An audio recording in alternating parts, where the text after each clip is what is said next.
Instituto Bíblico del Aire, capacitando para el servicio eficaz.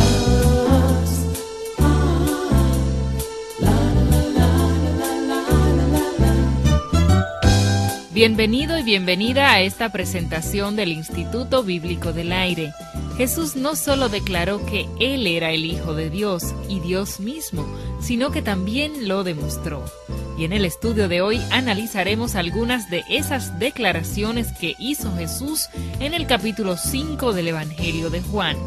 Preste mucha atención y, si le es posible, tome nota porque esta clase es de singular importancia. Alberto Valle ya está listo para presentárnosla.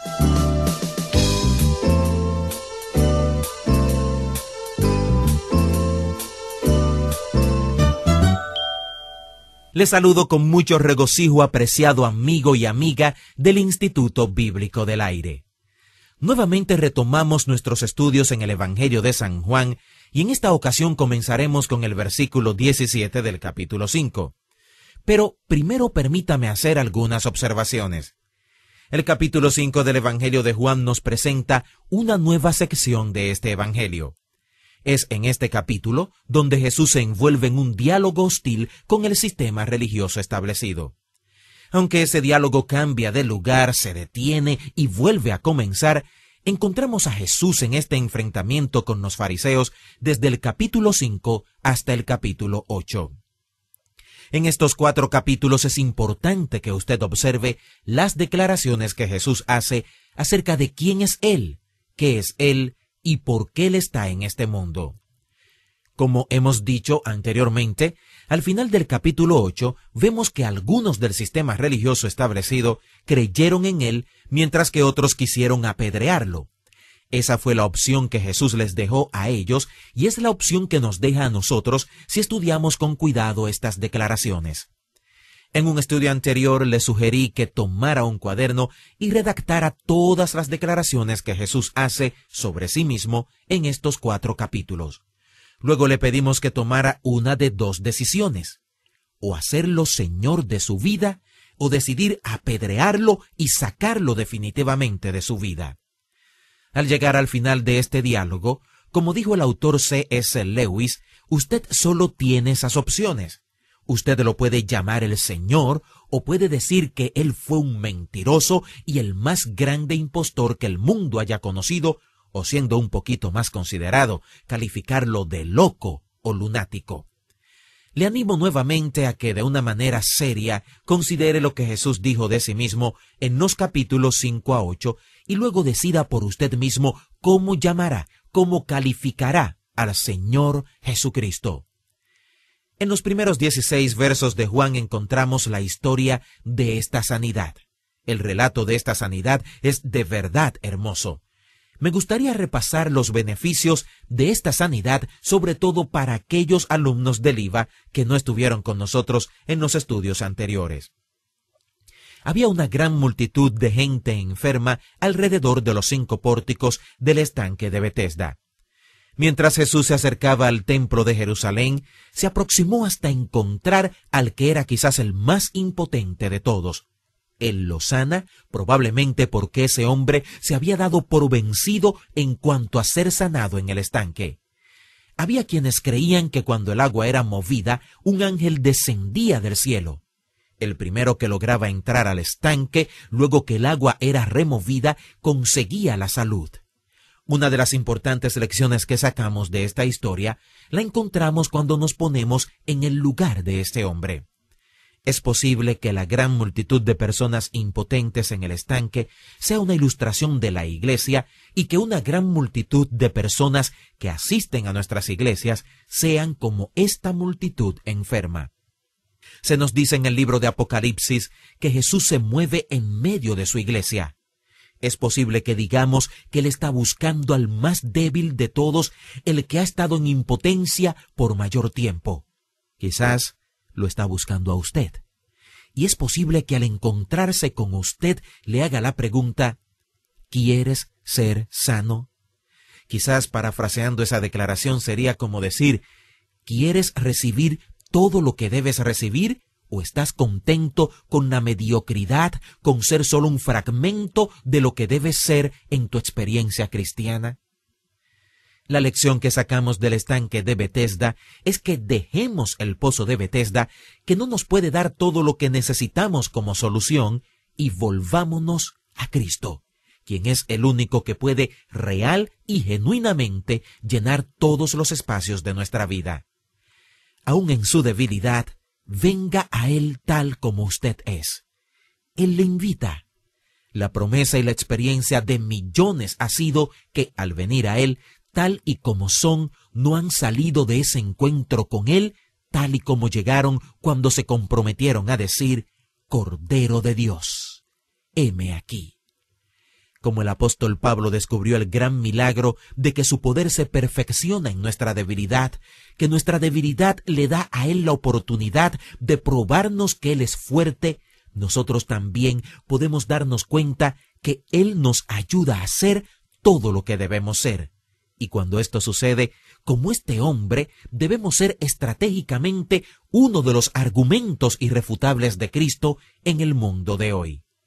La evidencia más fuerte a favor de Dios es el ser humano en quien Dios ha hecho su gran obra de tal manera que el mundo no lo puede negar. Vimos en nuestro estudio anterior que este hombre llegó a ser el catalizador que Jesús usó para motivar un enfrentamiento con el sistema religioso establecido. Ahora nos gustaría examinar las declaraciones que Jesús hizo en este diálogo. Así que comencemos nuestra lectura en el versículo 17 del capítulo 5, donde dice, y Jesús les respondió, mi Padre hasta ahora trabaja, y yo trabajo. Por esto los judíos aún más procuraban matarle, porque no solo quebrantaba el día de reposo, sino que también decía que Dios era su propio Padre, haciéndose igual a Dios. Observe esto en estos 4 capítulos. Los religiosos del tiempo de Jesús no tenían dudas en cuanto a las declaraciones de Jesús. Él reclamó obvia, clara y dogmáticamente que Él era Dios. En el principio era el Verbo, y el Verbo era con Dios, y el Verbo era Dios. Eso nos dice Juan a la altura del primer capítulo de su Evangelio, y Jesús a lo largo del Evangelio añade que Él mismo era Dios. Y lo que queremos subrayar es que la gente que estaba envuelta en este enfrentamiento con Jesús entendió claramente lo que Jesús estaba afirmando con respecto a qué, quién era y por qué estaba en este mundo. Por eso los judíos querían matarlo, porque Él mismo se estaba haciendo Dios. Ellos dejaron de lado algo que Él dijo en el verso 17 de este capítulo 5 de Juan. Él llamó a Dios su Padre, pero reclamó algo más que igualdad con Dios. Él dijo que su Padre hasta ese momento trabajaba y Él también trabajaba. ¿Significaba esto que Él fuera igual a Dios? Por supuesto que sí, pero no solamente porque llamara a Dios su Padre. Piénselo por un momento.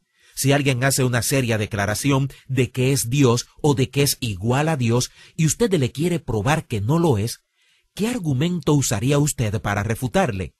Lo primero que habría que preguntarle sería, ¿puede usted hacer lo que Dios hace? Dios creó los cielos y la tierra. ¿Puede usted hacer lo mismo? Los primeros versos de Juan nos dicen que Cristo fue el creador de los cielos y la tierra. Sin Él, nada de lo que ha sido hecho fue hecho. Un argumento similar a este sería, ¿puede usted hacer las obras de Dios? Y esta es su principal declaración aquí. Mi Padre hasta ahora trabaja y yo trabajo. Y observe lo que afirma en el verso 19. No puede el Hijo hacer nada por sí mismo, sino lo que ve hacer al Padre. Porque todo lo que el Padre hace, también lo hace el Hijo igualmente. En otras palabras, Cristo hace todo lo que el Padre hace. En el verso 20 continúa diciendo, porque el Padre ama al Hijo y le muestra todas las cosas que Él hace, y mayores obras que éstas le mostrará, de modo que vosotros os maravilléis. Y en el verso 21 les habla de manera más específica sobre su obra. Porque como el Padre levanta a los muertos y les da vida, así también el Hijo a los que quiere da vida. Una de las pruebas más grandiosas del poder de Dios es la resurrección. El apóstol Pablo está fascinado con eso y siempre se enfoca en la resurrección como una de las más grandiosas expresiones del poder de Dios. Es Dios quien levanta a los muertos, quien un día levantará de la muerte.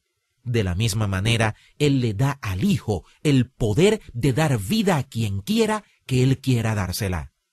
Cuando llegamos al capítulo 11 de Juan, Jesús resucita a Lázaro de entre los muertos, dando muestra de que su declaración es cierta. En los versos 22 a 23, Él continúa diciendo, «Porque el Padre a nadie juzga, sino que todo el juicio dio al Hijo, para que todos honren al Hijo como honran al Padre.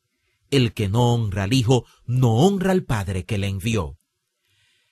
¿Cree usted que Jesucristo es Dios?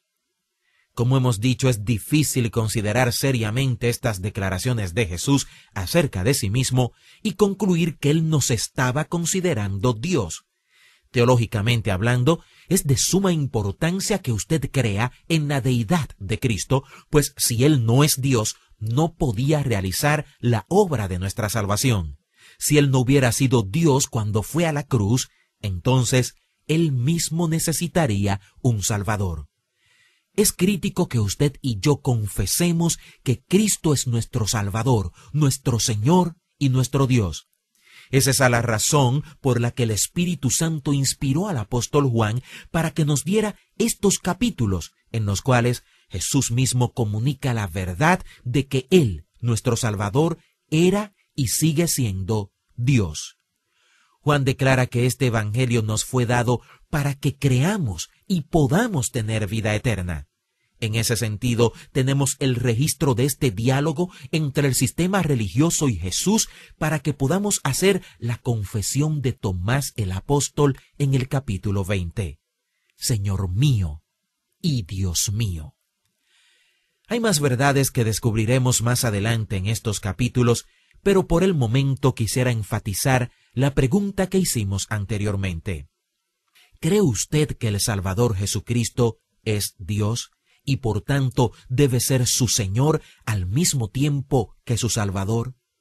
Si usted no lo ha hecho aún, le invito a que lo haga. Permita que Cristo venga a reinar en su vida. Hágalo de la misma manera que lo hizo el apóstol Pablo. Dígale al Señor en una oración sincera, Señor, ¿qué quieres que haga?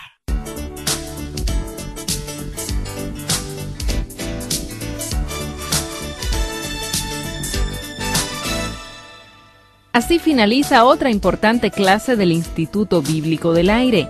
El IVA le ofrece gratuitamente a vuelta de correos notas impresas de esta serie sobre el Evangelio según San Juan. También nos gustaría saber cómo estos estudios son de utilidad para usted. Escríbanos al Instituto Bíblico del Aire, P.O. Box 2805, Miami, Florida 33265, Estados Unidos, o al correo electrónico iba@transmundial.org. Hasta nuestra próxima clase. Instituto Bíblico del Aire, capacitando para el servicio eficaz.